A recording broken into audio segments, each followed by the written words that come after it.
Selamat datang di pertemuan kita kali ini akan membahas salah satu aspek penting dalam penelitian kualitatif, yaitu pengumpulan data. Kita akan mengupas tuntas berbagai teknik pengumpulan data yang umum digunakan dalam penelitian kualitatif. Seperti wawancara dalam observasi partisipan dan analisis dokumen. Dengan memahami teknik-teknik ini, diharapkan Anda dapat merancang dan melaksanakan pengumpulan data yang efektif untuk penelitian Anda. Saya Profesor Dr. Ninuk Lustianti akan menemani Anda dalam mempelajari materi ini. Penelitian kualitatif adalah sebuah metode penelitian yang lebih fokus pada pemahaman mendalam terhadap suatu fenomena, seperti proses, makna, atau persepsi. Penelitian ini menggunakan kata-kata dan deskripsi untuk menggambarkan situasi secara rinci, sehingga kita bisa memahami sesuatu secara lebih utuh dan menyeluruh. Meskipun begitu, penelitian kualitatif juga bisa melibatkan data kuantitatif, seperti angka atau jumlah, untuk mendukung pemahaman kita. Penelitian kualitatif memiliki karakteristik unik yang membedakannya dari penelitian kuantitatif. Penelitian ini lebih fokus pada pemahaman mendalam tentang suatu fenomena dengan menggunakan data yang bersifat deskriptif dan analitis. Peneliti akan langsung terjun ke lapangan untuk mengamati, mewawancarai, dan mengumpulkan data secara langsung. Data yang diperoleh kemudian dianalisis secara mendalam untuk menemukan makna di balik fenomena yang diteliti. Penelitian kualitatif juga bersifat induktif. Artinya kesimpulan penelitian didapatkan dari pengamatan langsung di lapangan, bukan dari teori yang sudah ada sebelumnya.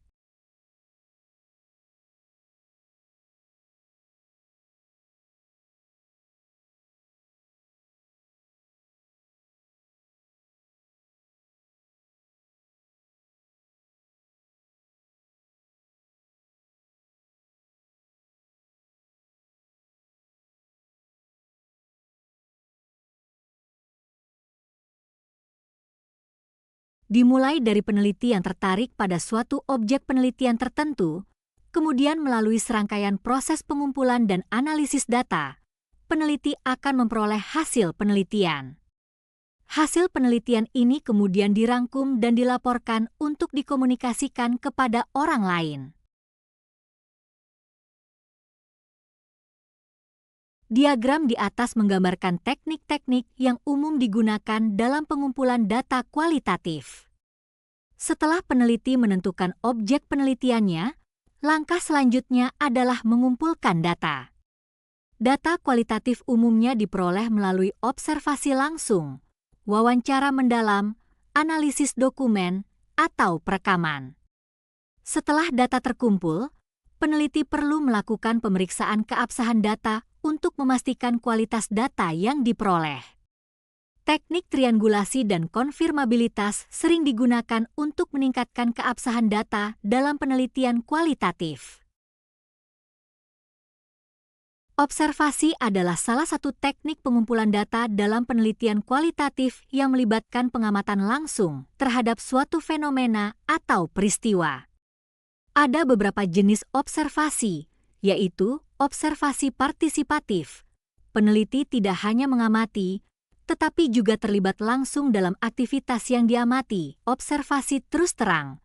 Peneliti secara terbuka menyatakan tujuan penelitiannya kepada subjek yang diamati. Observasi tak terstruktur. Peneliti tidak memiliki kerangka kerja yang ketat dalam melakukan pengamatan. Observasi terkendali. Peneliti melakukan pengamatan dalam kondisi yang terkontrol. Observasi partisipatif adalah jenis observasi di mana peneliti tidak hanya menjadi pengamat pasif, tetapi juga terlibat langsung dalam aktivitas sehari-hari kelompok atau masyarakat yang sedang diteliti. Dengan terlibat langsung, peneliti dapat memperoleh pemahaman yang lebih dalam dan menyeluruh mengenai fenomena yang sedang dikaji. Peneliti tidak hanya mengamati dari luar, tetapi juga merasakan pengalaman langsung, sehingga data yang diperoleh lebih kaya dan autentik. Contohnya, seorang peneliti yang ingin memahami dinamika pembelajaran di kelas bisa menjadi guru pengganti selama beberapa waktu untuk mengamati interaksi antara guru dan siswa secara langsung. Observasi terus terang adalah jenis observasi di mana peneliti secara terbuka dan jujur memberitahu kepada subjek penelitian mengenai tujuan dan maksud dari penelitian yang sedang dilakukan. Dengan kata lain, peneliti tidak menyembunyikan identitasnya atau tujuan penelitiannya. Hal ini berbeda dengan observasi terselubung di mana peneliti berusaha untuk tidak diketahui identitasnya oleh subjek penelitian. Observasi terus terang seringkali dianggap lebih etis karena subjek penelitian diberikan informasi yang cukup untuk memutuskan apakah mereka ingin berpartisipasi atau tidak. Contoh observasi terus terang adalah ketika seorang peneliti ingin mengamati kegiatan pembelajaran di kelas, maka peneliti akan memberitahu kepada guru dan siswa tentang tujuan penelitiannya. Observasi tak terstruktur adalah jenis observasi yang dilakukan tanpa adanya perencanaan yang detail. Peneliti tidak memiliki pedoman atau instrumen pengamatan yang spesifik.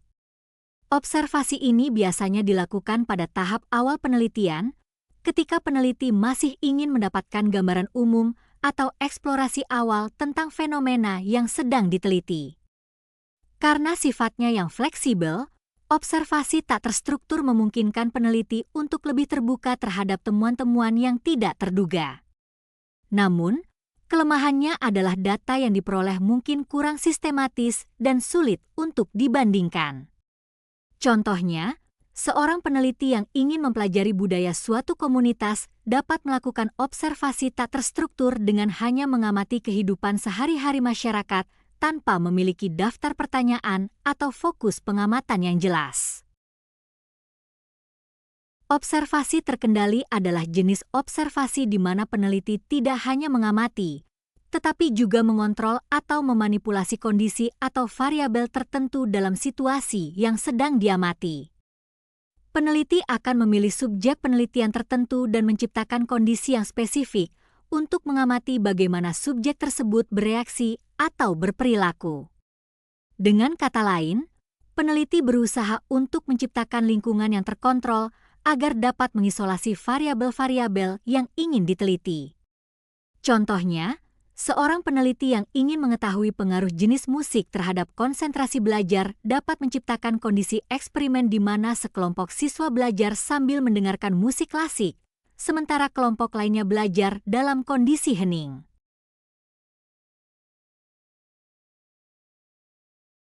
Peneliti memulai dengan melakukan berbagai kegiatan observasi. Hasil dari kegiatan observasi ini kemudian dikumpulkan dan dianalisis.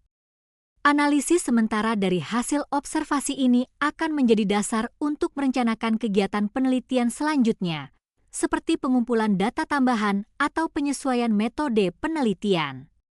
Setelah mendapatkan hasil akhir dari penelitian, peneliti akan membuat rangkuman dan melaporkan hasil penelitian tersebut.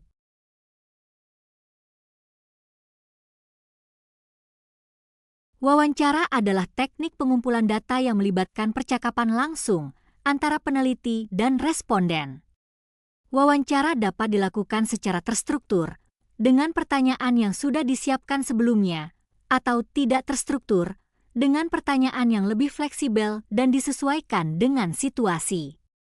Tujuan utama dari wawancara adalah untuk mendapatkan informasi secara langsung dari sumbernya, baik itu tentang pengalaman, pendapat, atau pengetahuan responden. Dengan wawancara, peneliti dapat menggali lebih dalam mengenai suatu topik penelitian dan mendapatkan data yang lebih kaya dibandingkan dengan metode pengumpulan data lainnya. Contoh wawancara terstruktur ini menunjukkan bagaimana peneliti mengumpulkan data secara spesifik dari siswa SMA 1 Jakarta Barat mengenai pengalaman belajar online selama pandemi. Pertanyaan yang diajukan bersifat tertutup, artinya responden hanya perlu memilih jawaban yang sudah disediakan.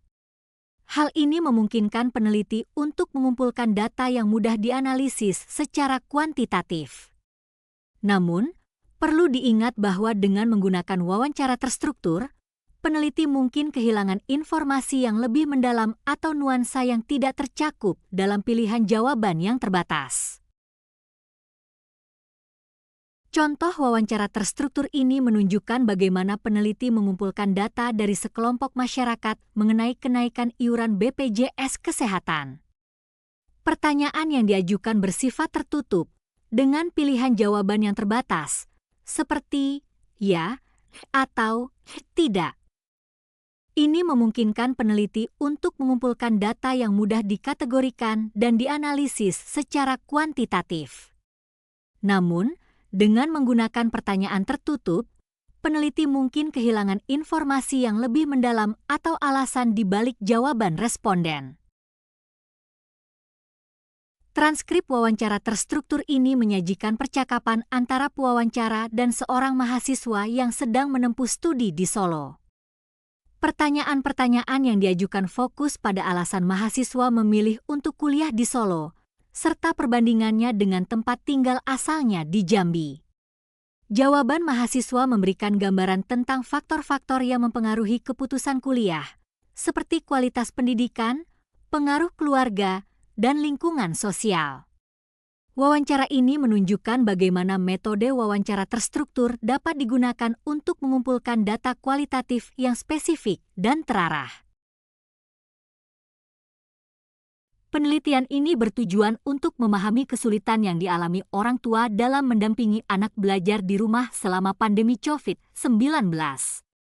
Dengan mewawancarai 12 orang tua yang memiliki anak usia dini, penelitian ini menemukan bahwa orang tua menghadapi berbagai kendala, seperti kurangnya waktu karena harus bekerja, kesulitan dalam menjaga minat belajar anak, dan kendala dalam mengoperasikan teknologi.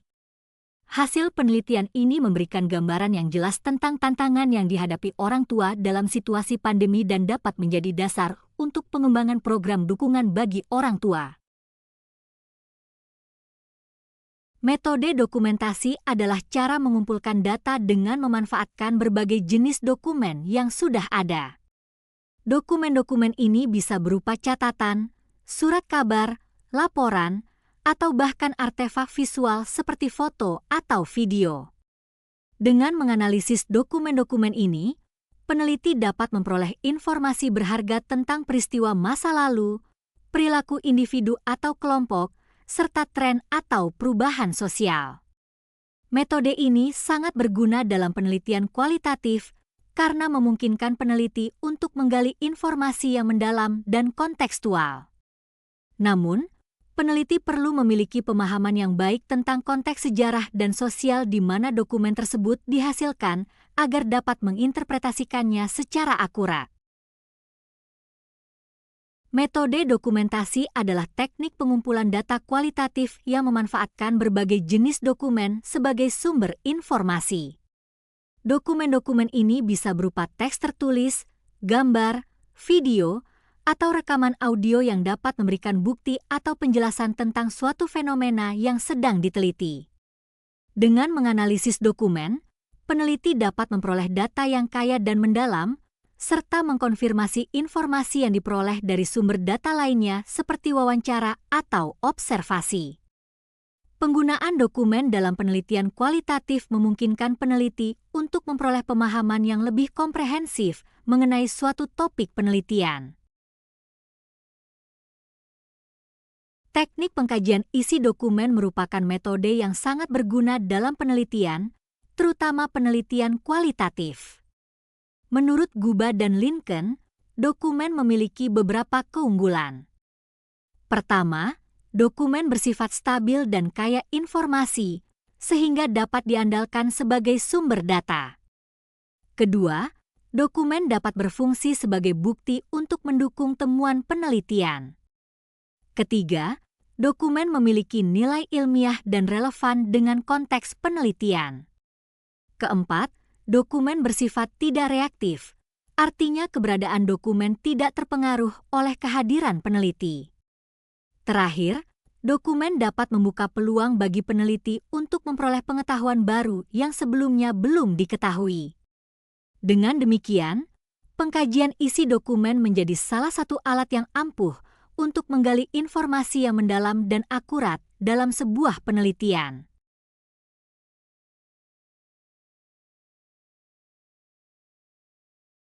Penggunaan dokumen dalam penelitian kualitatif memiliki sejumlah keunggulan.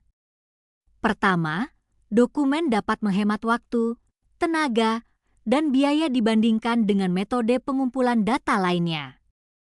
Kedua, dokumen memungkinkan peneliti untuk mengakses data dari peristiwa masa lalu yang mungkin sulit diperoleh melalui metode lain.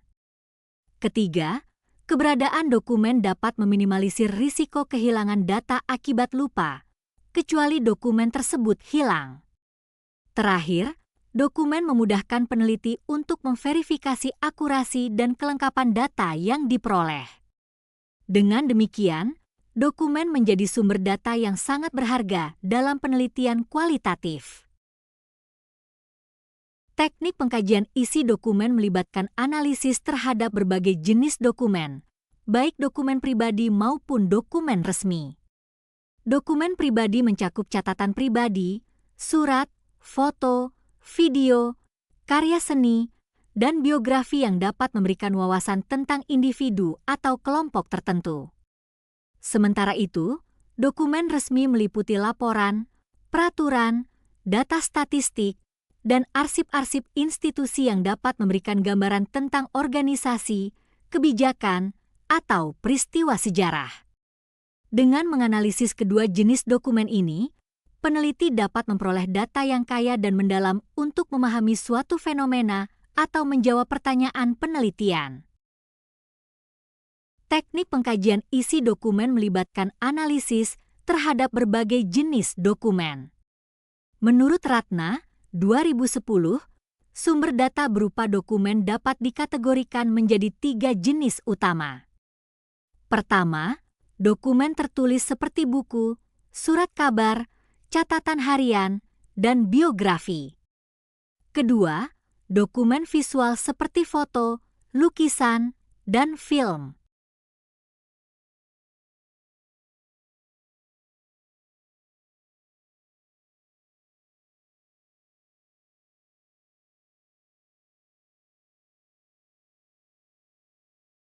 Ketiga, dokumen fisik seperti patung, candi, atau monumen. Dengan menganalisis berbagai jenis dokumen ini, peneliti dapat memperoleh data yang kaya dan beragam untuk menjawab pertanyaan penelitian. Teknik pengkajian isi dokumen melibatkan analisis terhadap berbagai jenis dokumen. Berdasarkan fungsi dan kedudukannya, dokumen dapat dibedakan menjadi 2 jenis utama. Pertama, dokumen formal yang dikeluarkan oleh lembaga resmi, seperti laporan, peraturan, dan data statistik. Kedua, dokumen informal yang bersifat pribadi, seperti catatan harian, surat pribadi, atau diari. Dengan menganalisis kedua jenis dokumen ini, peneliti dapat memperoleh data yang komprehensif untuk menjawab pertanyaan penelitian.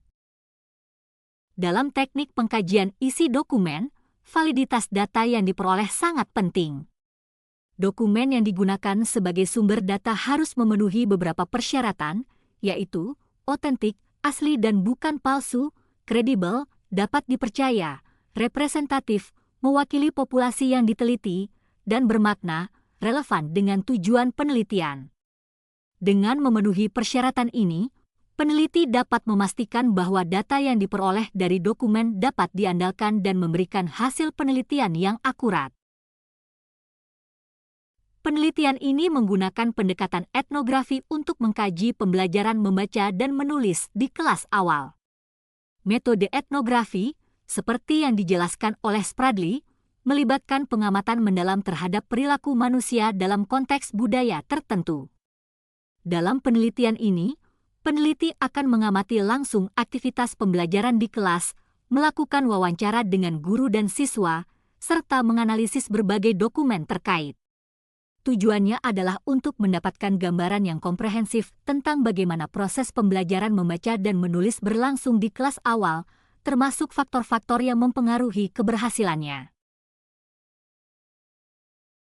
Dalam penelitian kualitatif, Dependability dan confirmability merupakan dua konsep penting yang saling berkaitan dalam memastikan keabsahan data. Dependability mengacu pada sejauh mana proses penelitian telah dilakukan secara konsisten dan dapat dipertanggungjawabkan, sedangkan confirmability berkaitan dengan sejauh mana hasil penelitian dapat dikonfirmasi melalui data dan analisis yang ada. Dengan memenuhi kedua kriteria ini, peneliti dapat meningkatkan kepercayaan terhadap hasil penelitian dan memastikan bahwa temuan penelitiannya valid dan reliable. Dalam penelitian kualitatif, dependability dan confirmability merupakan dua konsep penting yang saling berkaitan dalam memastikan keabsahan data. Dependability mengacu pada sejauh mana proses penelitian telah dilakukan secara konsisten dan dapat dipertanggungjawabkan, sedangkan confirmability berkaitan dengan sejauh mana hasil penelitian dapat dikonfirmasi melalui data dan analisis yang ada. Dengan memenuhi kedua kriteria ini, peneliti dapat meningkatkan kepercayaan terhadap hasil penelitian dan memastikan bahwa temuan penelitiannya valid dan reliable. Triangulasi adalah teknik yang sangat berguna dalam penelitian untuk meningkatkan kualitas data.